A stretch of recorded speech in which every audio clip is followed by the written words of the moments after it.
Going on, guys? Welcome back to the channel.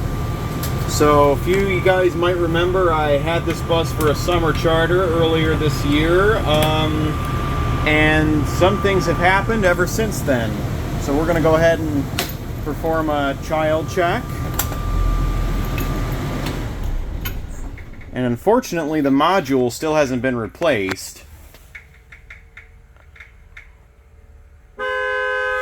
As you can tell, it doesn't make any sound. Please conduct your child search now. See, all I get is static, and this is 151474, by the way. So, one thing that I noticed immediately when I did my pre-trip that was different is this is a completely new button. Checkmate is now deactivated. So now the child checkmate's deactivated, and basically, I don't know if you guys remember, I do, the previous button didn't light up. And of course, that's not indicative of a problem because that was a first gen button.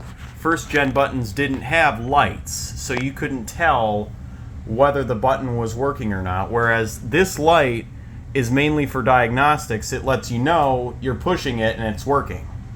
So it pulsates when you push it, and it stays solid for a few minutes after you push it.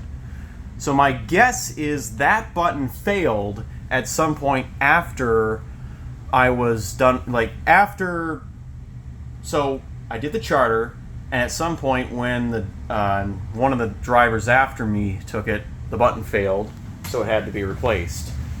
Well, the EP2 also still has to be replaced, like I said. I'm going to show you something. We're going to put it in Checkmate maintenance mode. So, holding the button.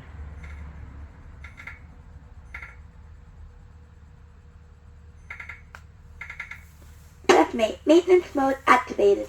Okay, it worked fine that time. A lot of times, I've found that I had to shake the key fob up and down while holding the button to get it to go into Checkmate maintenance mode, but this time it worked just fine. There's the module in there. Yeah, as you can see, it's barricaded by this plastic wall, but there's the beeper, which doesn't work, unfortunately. Then again, the key fob that I use during my horn cop task, that's my boss's, whereas this one is mine. So maybe it's something to do with it, with my boss's key fob being an older first-gen key fob and mine being a second-gen newer one. As you can tell by the lettering, it's a little different. And then on the back, Child Checkmate is in all caps on the older key fob, and instead of it saying key fob, the older one says K fob, which is very interesting. But yeah, I was about to say maintenance mode is difficult to activate in this bus, but apparently with newer key fobs it's easier. So take care and have a wonderful day, guys.